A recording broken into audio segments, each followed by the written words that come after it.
Hi again, it's White Dove E-Store. So what we're going to go over today is I've sold one of these in the past. It was AVT 50. And what this is the AVT 275. This is the biggest Valvestate 2000 that they made. It has a valve drive preamp in it. And okay, so maybe I should just show you the features. We're going to go over it a little bit because we are going to play it. That's the way I do it. I like to have more of a dimensional look with the auction so that you know what you're bidding on. Okay, first you have Overdrive 1, acoustic simulator, Overdrive 2, clean. You have your Overdrive tones and also your clean tones. You have your presence, your master volume, your effects loops, your Overdrive effects, your mix. You have your you also have your I think I went over the presence, but you have your mix knobs right here for the clean effects and then your Overdrive effects. Okay, in your digital effects, you can see I'm gonna try. If I'm moving the light, I've got a halogen light that's kind of so we can highlight anything that's wrong with the amp. The Tolix is really kind of torn in a couple spots, and we're gonna go over that. There's nothing wrong functionally with the amp. So this is the digital effects that Marshall actually put into this specific amp. As you can see, halls, rooms, plates, gated reverb, chorus, flange, delay, chorus room, all the way down, I guess. And then you have your decay time, and then it has this the stage foot controller that goes with it, with your effects that goes on and off. Then your channel select for acoustic simulation, clean, Overdrive 1 and 2. We're going to be playing through this Marshall Class 5. I'm going to run a loop with this Line 6 M13 so that we can just really go over this entire amp, because I don't want you ignorant of anything that's wrong with the amp. I want you to hear it. That way you know what you're bidding on and what you're buying.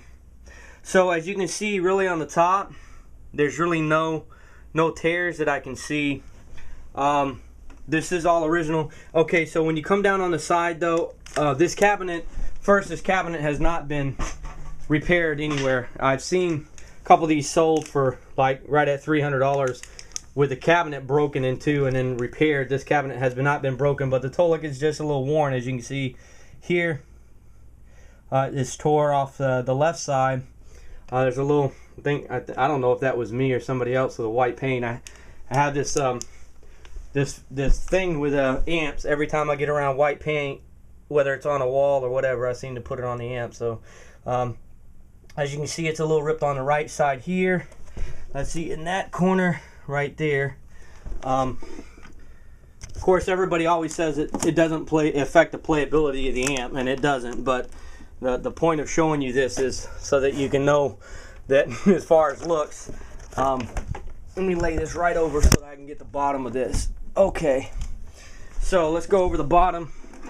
As you can see on the bottom too, there is some tears right there, just small ones, and then maybe at the very bottom. Oops, I was laying it on the molding. It didn't stay, so it would be kind of up so you can see. So these are the bottom as far as that's concerned. Now let's tilt this back up. I want to show you the maybe I should show you the sides. This is the right side. There's not really any tears, or there's a little bit. I think there's a little bit underneath that side there. Let's see, and then this side here. I don't know if I can put this thing here. As you can see, that it's not. I mean, as far as Tolix damage, you can get this refinished. When the amp goes wrong, now that's another thing entirely. So let me flip this around a little bit so we can see the back too. It's a very heavy amp, I believe 61 pounds. So shipping's a little high. It's gonna be because of that. Let me show you the back of this.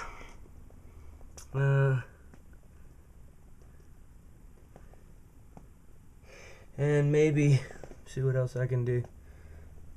Here is the,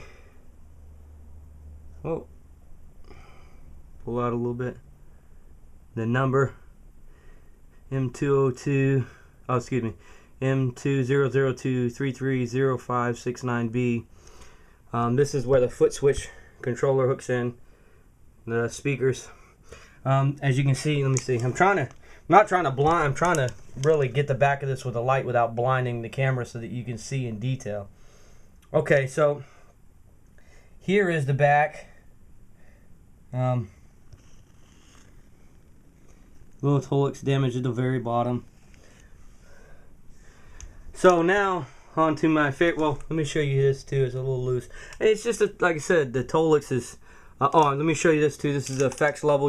There's actually one adjustment back here for the effects level. You toggle that here. Then it has the headphones and well, I just capture it with a photo of the camera so you can see it instead of just repeating everything over. So let's get into my favorite part, is playing this this amp. As you can imagine, this amp is really loud. So I'm going to turn this around. I've got my doors closed, not that that's going to help anything. Most of my neighbors are gone, which is also a good thing because this can get very loud. So what we're going to do, as always, let me see if I can get this light a little better on this thing.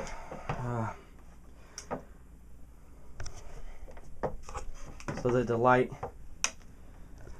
Now what we're going to do, I'm going to try to figure out how I can do all this to just show it to you. Let me run a loop first in this one, switch through the acoustic simulation, clean, overdrive 1, overdrive 2, so that you can see the differences in sounds as you play it.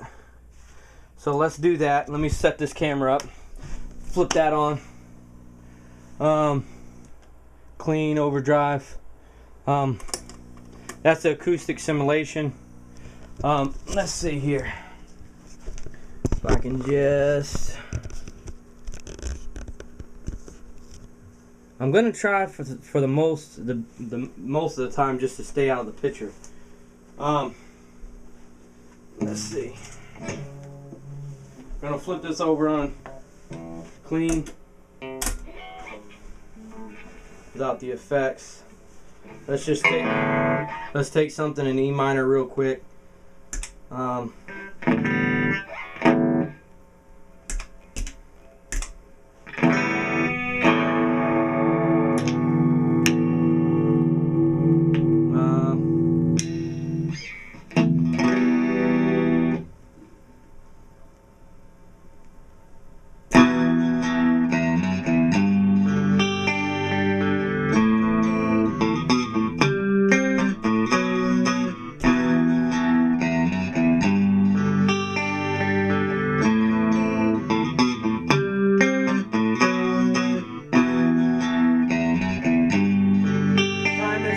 For the recording. Sorry about that, I'll re-record it, but I just want to show you real quick.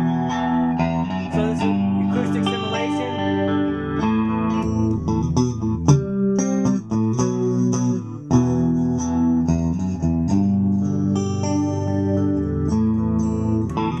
Clean. Overdrive 1. Overdrive 2. It's going to get loud, so I'll probably toggle it off.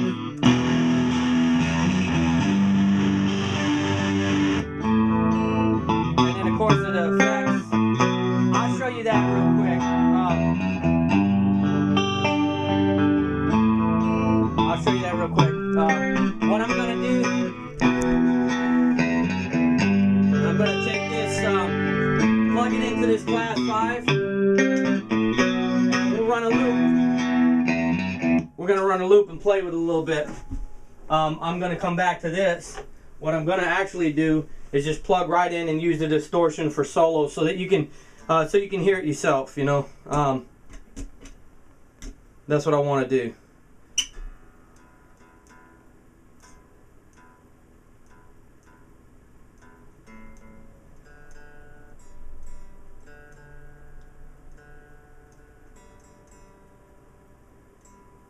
I apologize. I guess I was a little out of tune. It sounded like it when I was playing, so.